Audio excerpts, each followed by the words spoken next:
Hello, hello, hello.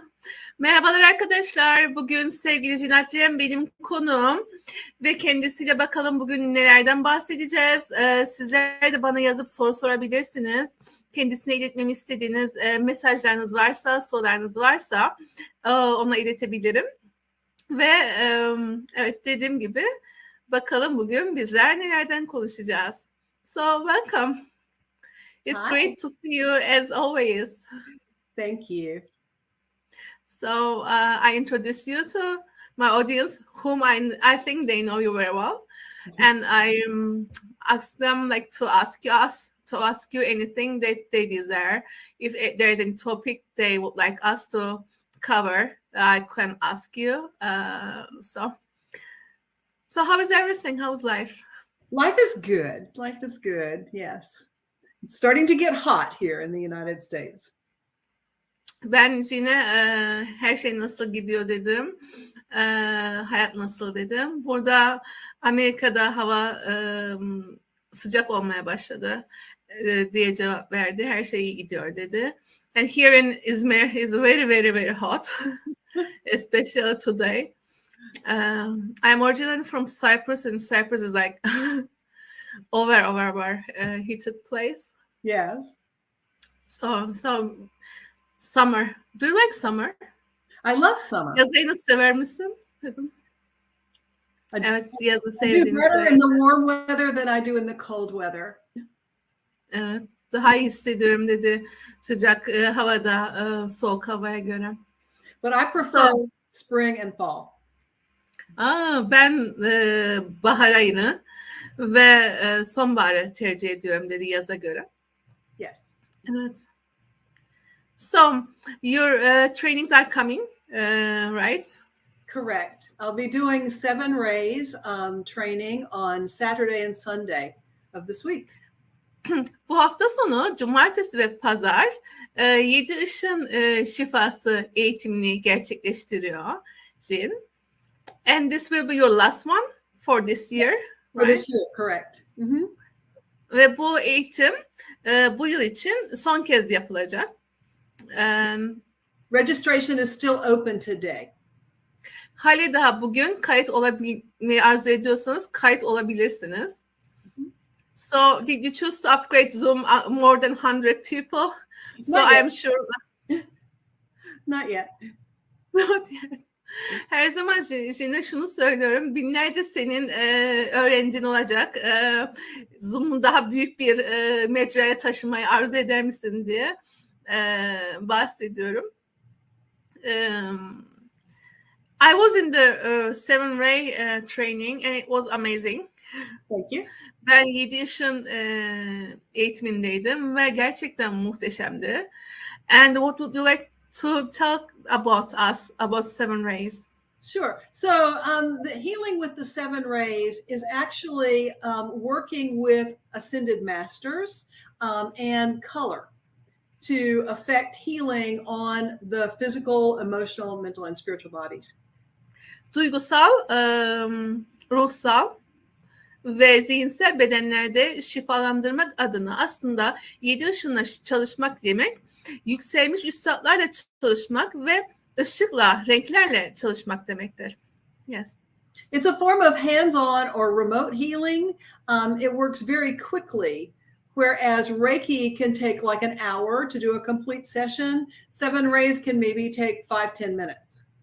Reiki 1 saati gerektirirken bu çok hızlı işlev gösteren bir çalışma ve 5-10 dakika içerisinde yapabiliyorsunuz 7 ışını ve hem yakından ellerinizi koyarak yapabiliyorsunuz hem de uzaktan yapıyorsunuz.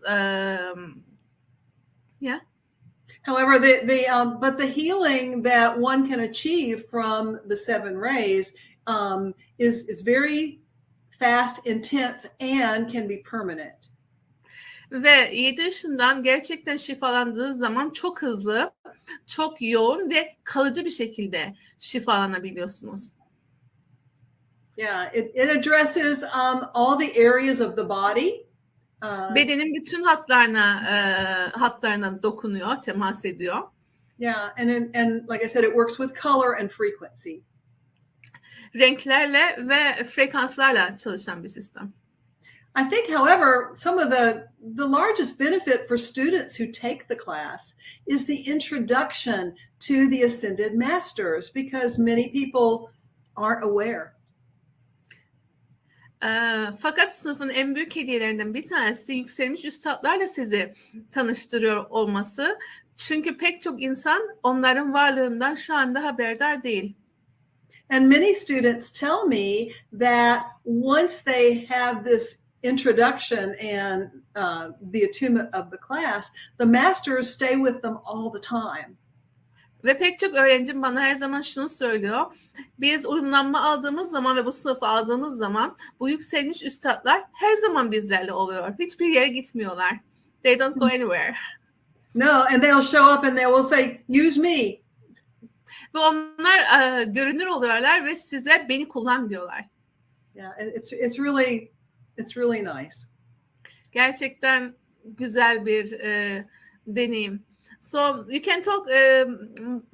Some of the people know how to get introduced with the 7 rays, but maybe some of our audience does not know yet. So how did it start for you? Okay, so yeah, 20 years.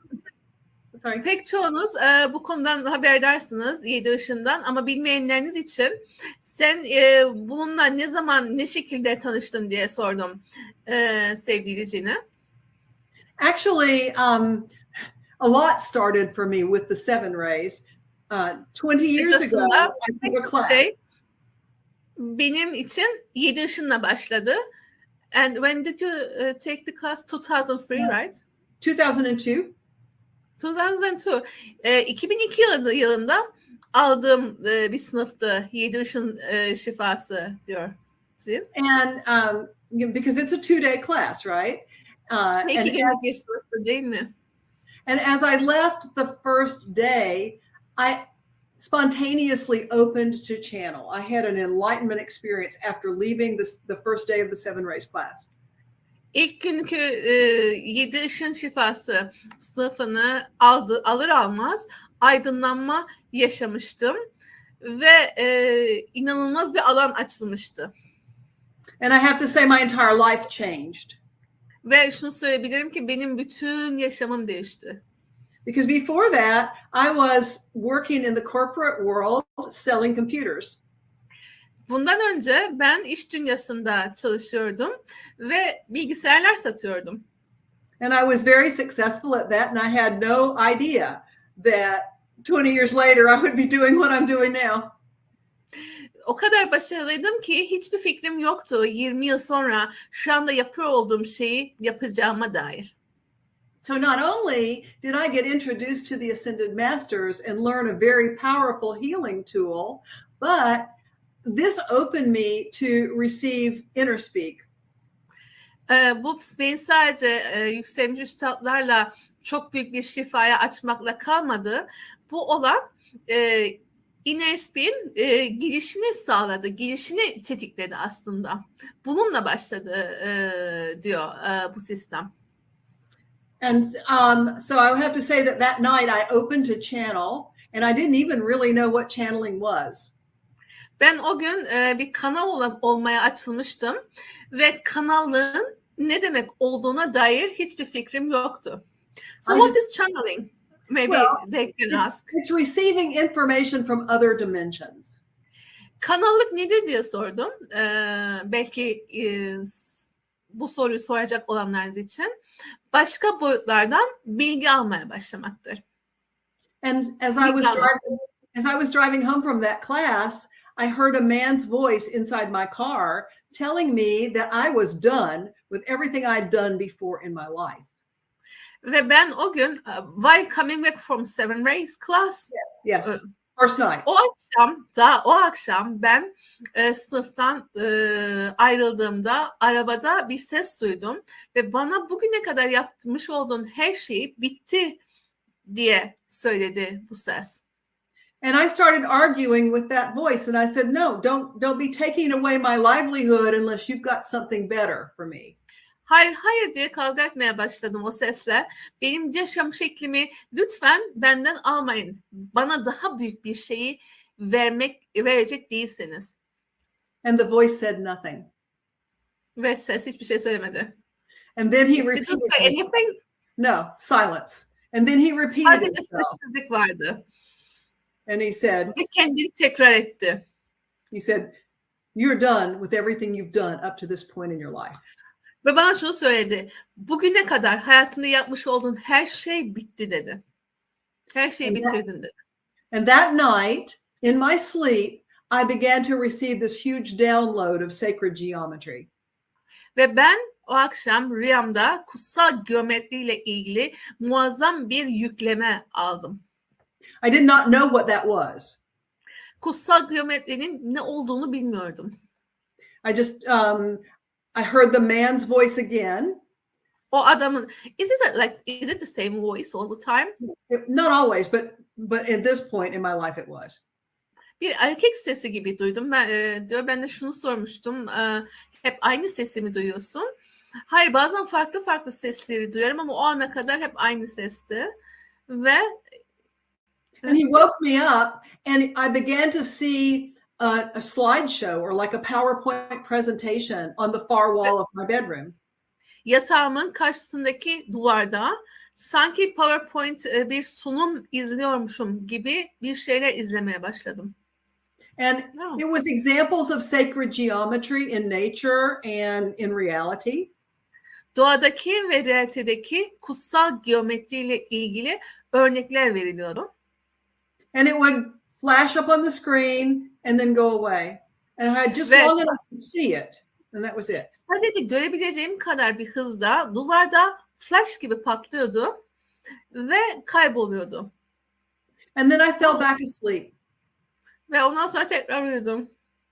And just before daybreak, the man's voice came again. And Şafak sökmeden önce, tam önce o adamın sesi geri geldi.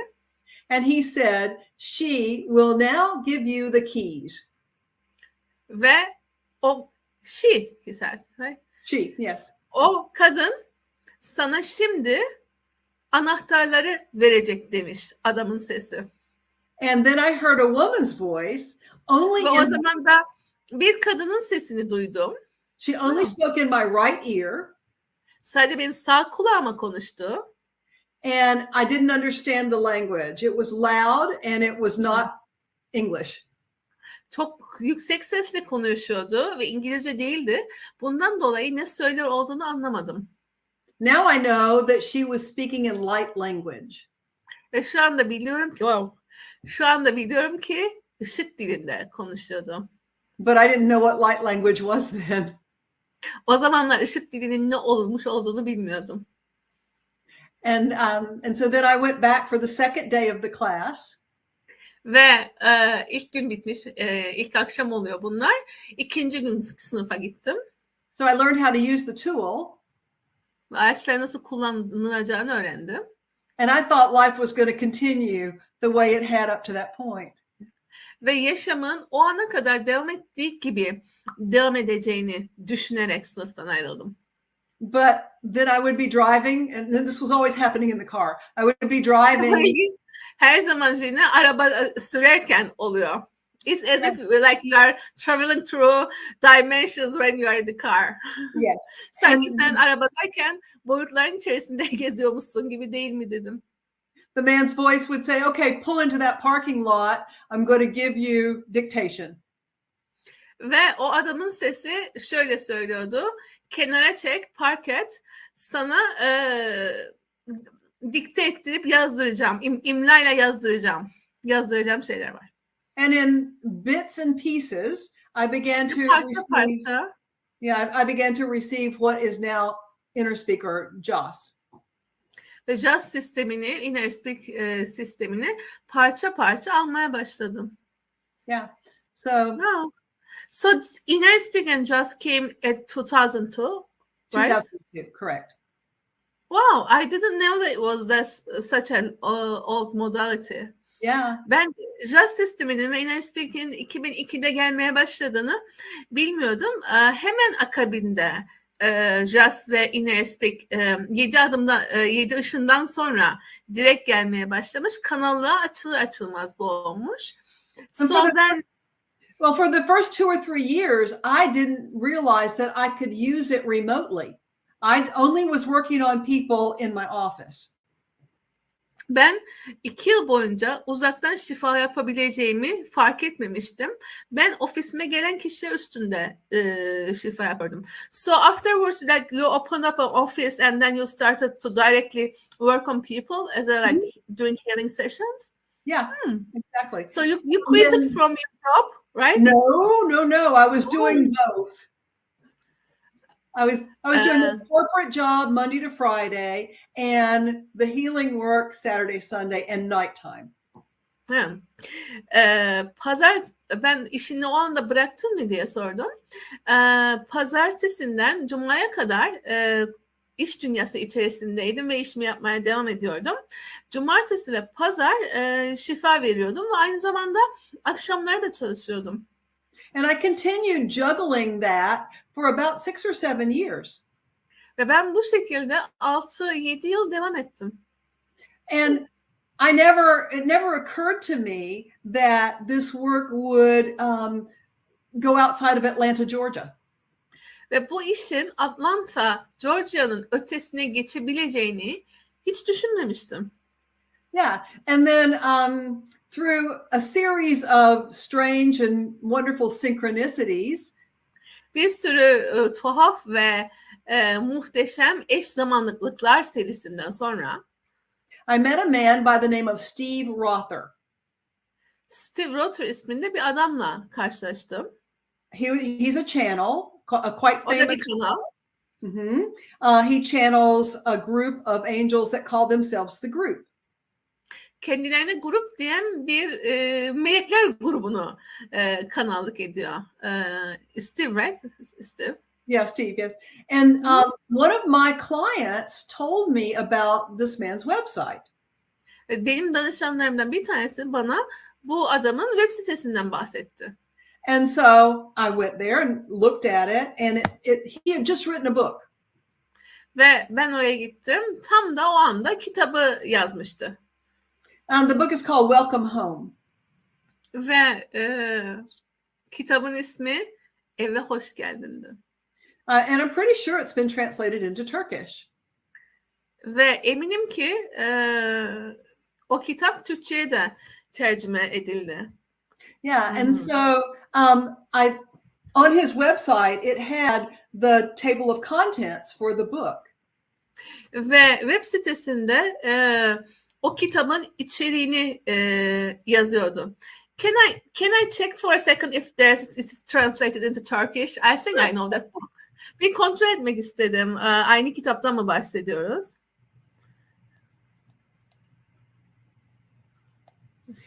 I'm not sure what his website is now. Hang on. While you're doing that, let me check as well. I'm just going to Google Steve Rother. Steve Rother. If I could spell, I would do that.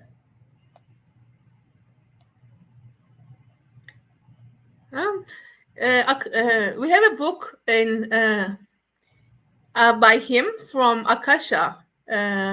Yes, we have that book in Turkish and it's published from Akasha yayınları.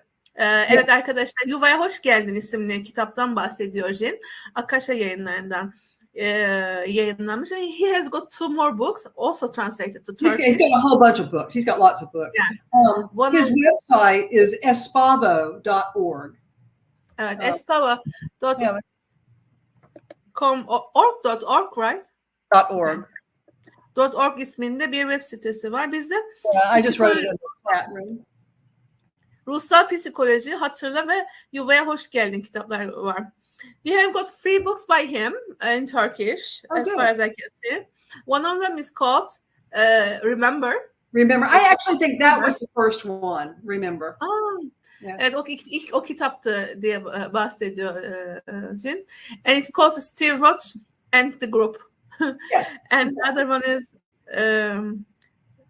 Welcome home. psychology, And psychic spiritual psychology and coming back home, like welcome home. Ve o var. Evet arkadaşlar bu kitaplar Türkçe'de var. Arzu edenleriniz varsa bakabilirsiniz. Yeah, so I ordered when I looked at this at the table of contents, I was like, oh my God, this is everything I've ever wanted to know, but couldn't find the information anywhere. Ve aman tanrım dedim diyor Jin. Bu kitabın içerisinde başlıklarda yazan her şey benim hep aradığım şeydi ve ben bunu hiçbir yerde bulamamıştım. So I immediately ordered the book. Ve ben hemen kitaba sipariş verdim. And it never came. Ve hiçbir zaman gelmedi.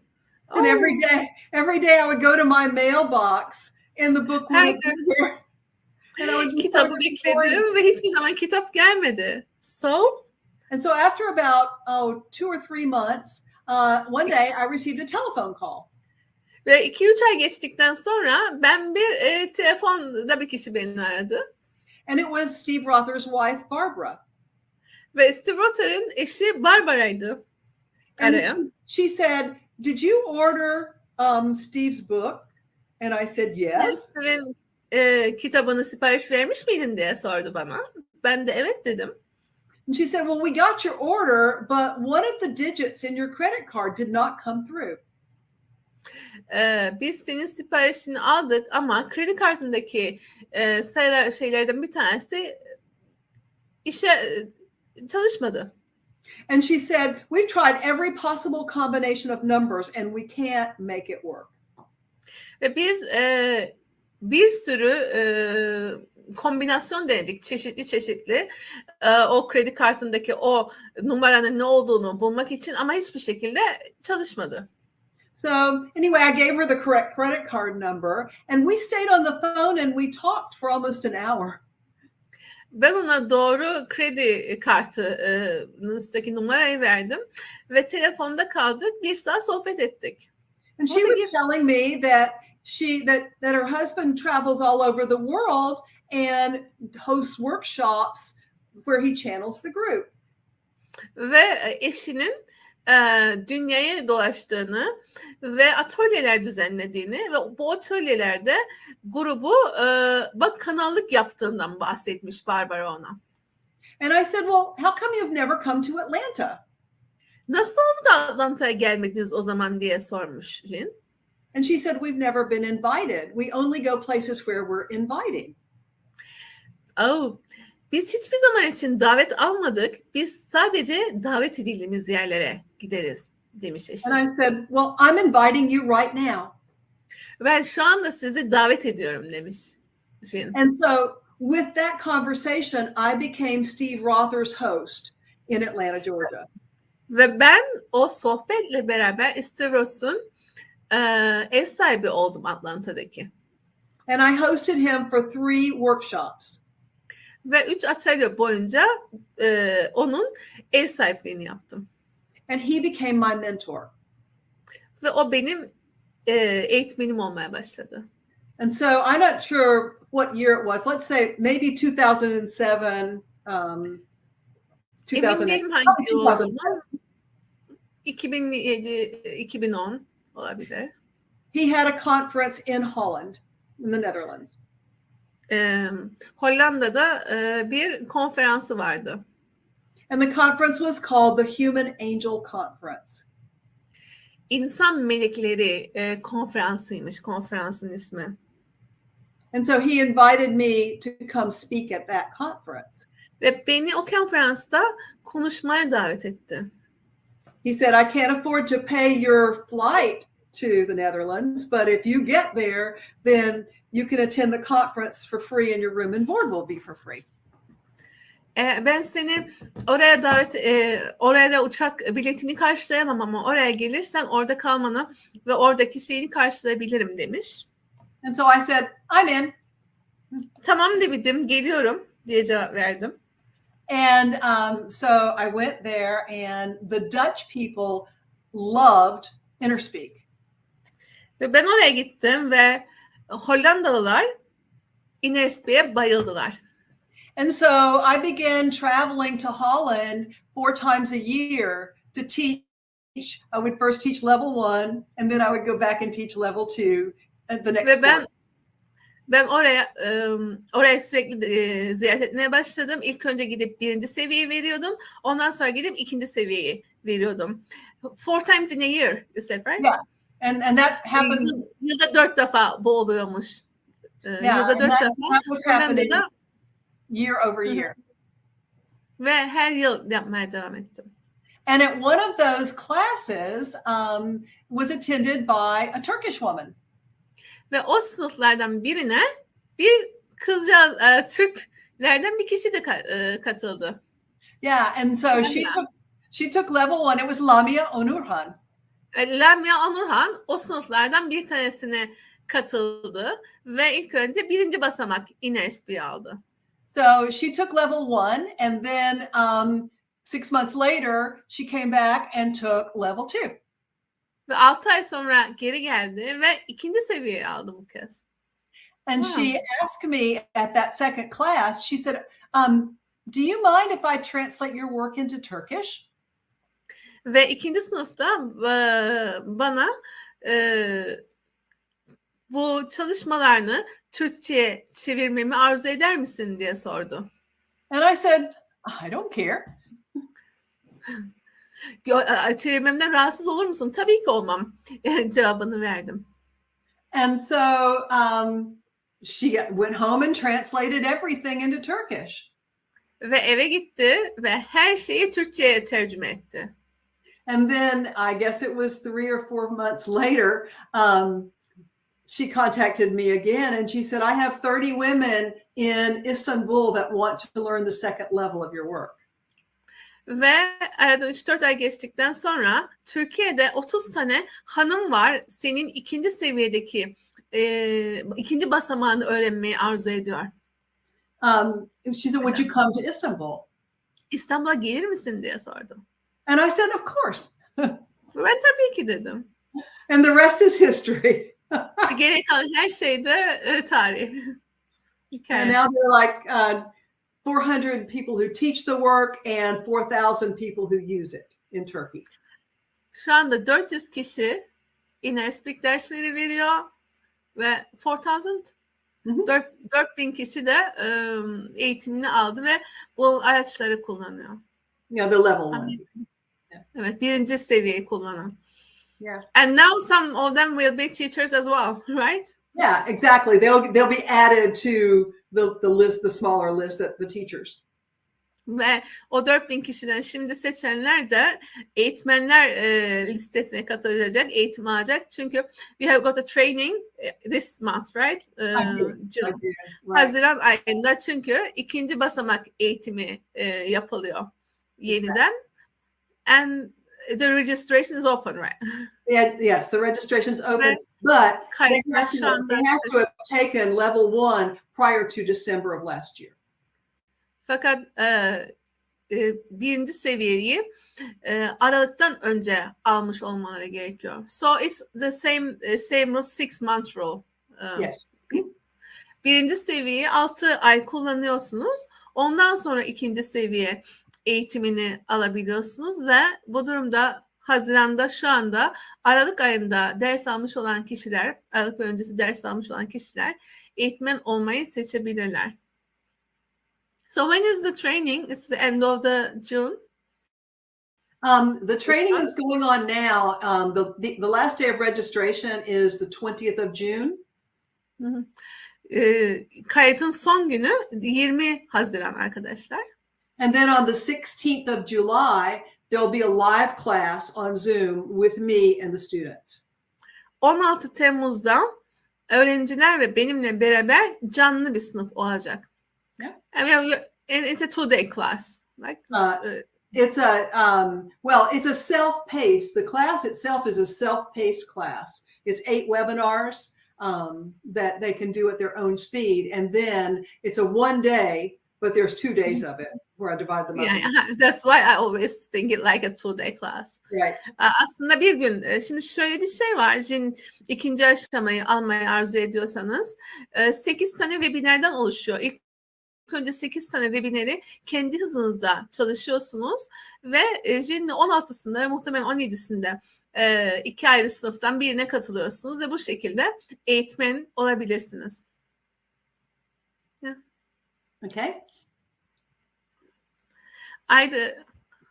Yeah.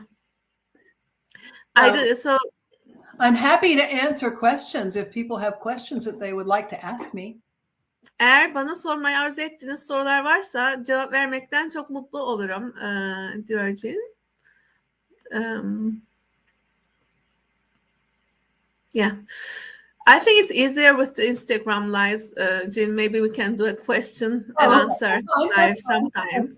You can ask me all the questions you want then.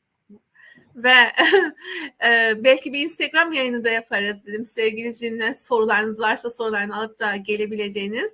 O zaman sen bana arzu ettiğin her şeyi sorabilirsin dedi. So like inner speak is such an amazing modality, and I think that it's a gift. I always when I have some, let's say, issue or something going on in my life, I always check with inner speak, and like it's great to know that it's always there. Yeah, like it works at such a deep level in every dimension, in every reality where you're expressing yourself. It's not just limited to physical. Sadece fiziksel boyutta değil, kendinizi ifade ettiğiniz bütün boyutlarda çalışıyor olduğu için çok çok çok derin bir sistem aslında inner speak ve gerçekten inanılmaz muhteşem çözümlemeler oluyor arkadaşlar. Bu kendinize yaptığınız seanslar ve bakış açılarınız da son derece, yaşama yaklaşımlarınız değişiyor. It changes the way you perceive the world. That's what I was adding as a personal experience, personal testimonial, I should say. And the reason why it creates such lasting change is because it has the ability to take the client to a place where multiple timelines intersect. Bu kadar derin bir değişim yaratabilmesinin nedeni danışanı çok farklı katmanlı boyutlardaki ana noktalara götürüyor olması. And at that point, o noktada point where things can be completely rewritten. The Akashic Records. Tam oraya gittiğinde her şeyin tamamen yeniden yazılabileceği bir an olur. Like point of creation. It goes to where it is created at that point of the timelines. Right. And it totally shifts what has written and comes up with something new possibilities. Like aslında o yaratım noktasına gidiyor. Yani biz Inner Speak'te bir çalışma yaptığımız zaman tüm zaman alan boyut ve realitelerde o konu neyse onun yaratıldığı noktaya geliyor. Onunla mevcut oluyor ve o konuyu oradan dönüştürüyor. Ve bu dönüşmüş olduğu için çözüm kalıcı oluyor. The greatest thing about it is the effects are lasting and it doesn't come back. Right. Bir çözüm olduğu zaman o artık kalıcı ve size ait bir çözüm. Now, that said, the client, this is the planet of free choice, free will. So the client can choose to bring it back if they want, you know. Tabii ki biliyorsunuz ki bu gezegen özgür seçimlerin olduğu bir yer ve danışan illaki geri getireceğim meseleyi derse tabii ki geri getirebilir. My thought is always, why would you do that? Benim fikrim her zaman şudur. Neden bunu yapsınız ki? But sometimes people get a payoff for holding on to a wound. Bazı insanlar bir yaraya tutundukları zaman bir ödüllü olduğunu zannederler ve o yarayı sürdürmek isterler. Yeah. Yeah. Okay. So, what else can I answer for you? Başka senin için ne cevap verebilirim? We have got such a little time. That's why I was like thinking where can I cover it all as our last words for this program, I should say. There are lots of things I can ask you. I mean, I can talk with you for ages. Would you like me to pull some DNA cards and do some DNA activations? Yes, that would be great. Başka neler yapabiliriz diye sordu. Neler sorabilirsin diye sordu bana Cin. Ben de dedim ki 5 dakikamız kaldı ve bunu bir toparlama noktasındayız programı diye. Yoksa dedim seninle saatlerce konuşabilirdik. Şimdi iyi bağlantı kartlarından sizin için birkaç tane çekeyim o zaman dedi. Çabuk bir şekilde olur şeklinde. And the cards are translated into Turkish. Ve kartlar Türkçe'ye de tercüme edildi. But let's see. Let me just pull this one. And I have taken that class, and Emine was such an amazing teacher. Good. Yeah, she's. Ve bunlar DNA kartlar, 144 DNA kartlarında da bir sınıfı da var sevgilicinin. Emine bir budak onun dersini veriyor. Ben de dersini aldım. Çok güzeldi gerçekten. Ve Türkçe'ye tercüme etti. O yüzden bu konular da Türkçe'ye tercüme edilmiş durumda. Ve bizler için kart çekecek. Yeah. So I pulled 3 cards. So let's do 3. Let's activate 3 strands of DNA. 3 tane DNA'nızı aktif hale getirelim. Hadi dedi. Ve 3 tane kart çektik. Yes. Here's the first one. Bu ilki. This is the DNA strand of transparency. Görünür olmak DNA'sı şu anda. And what it says is that intimacy can now be achieved as you allow the truth of your being to be seen by everyone. Varlığının gerçeğinin herkes tarafından görülmesine izin verebilirsin şu anda ve bu şekilde yakınlık sağlanabilir. Yazıyor üstünde kartın. So let's invite our higher selves. Bizim yüksek benliğimizi davet edelim. To work with the energetic fields and the guides. Enerjetik alanlarla ve rehberlerle çalışmaya. To activate the DNA strand of transparency. Transparency DNA kodlarını aktif hale getirmesi için davet ediyoruz. At the soul level. Ruh seviyesinde. And in our bodies as well. Ve bedenlerimizin içerisinde aynı zamanda. And so be it. Ve böyle olsun. Okay. Evet. The second one that I pulled. İkinci seçtiğim bu kart. This is the DNA strand of unconditional love. Bu koşulsuz sevgi kartı. Wow. This activation brings you back to the state of pure bliss and the energy of home. Sizi ev enerjisine ve kusursuz şükran duyma enerjisine, kutsanma enerjisine sizi geri getiriyor. So invite your higher self to activate the vibration of the DNA strand of unconditional love at the soul level and for your body. Koşulsuz sevgi hattını, DNA'sını aktif edilmeye üzere yüksek benliğimizi davet ediyoruz. Ve bunu ruh seviyesinde yapıyoruz. And so be it. Ve o böyle olsun. And the final one is this one. Ve sonuncusu da bu kart. This one is saturation. Bu olgunlaşma kartı, doyum kartı. And this activation fills you to the point of saturation with the energy of Creator God. Ve bu sizi yaratıcının enerjisine doyurmak üzere aktif hale geliyor. And it moves you from the space of I am ve sizi benim alanından to the space of we are. Biziz alanına geçiriyor. So ask your higher self to activate. Benliğinize rica edin, sorun, aktif hale getirmesini. The DNA strand of saturation. Olgunlaşma DNA iplikçiliğini. And now I ask that all of our reference points are updated. I ask that all of our grids are updated. Şimdi bütün ızgaralarımızın ve referans noktalarımızın güncellenmesini rica ediyorum. Talep ediyorum. Ask that our energetic fields are balanced and stabilized. Bizim enerjik hatlarımızın dengelenmesini ve stabil hale getirilmesini talep ediyoruz. And I ask that we're all wrapped in sheets of rainbow light. Gently ve her birimizin to whatever gökyüzü tabakalarından sarmalanmasını talep from our ediyorum. spiritual evolutionary state. Ve en uygun şekliyle olduğumuz ruhsal gelişim boyutuna göre. So be it, and so it is. Ve olsun ve öyledir. Öyle olsun ve öyledir. Öyle olsun ve öyledir. Thank you. You're Thank you very for welcome. joining me. My pleasure. Wow. My pleasure. Wow. I feel bliss.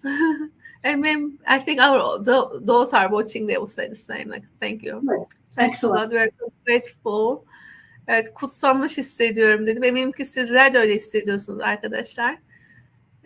Ve teşekkür ediyorum. I am very grateful for you and for joining me today. My pleasure. It was a pleasure to me. Thank you. Okay. Love you. Love you too. Love you back. Bye.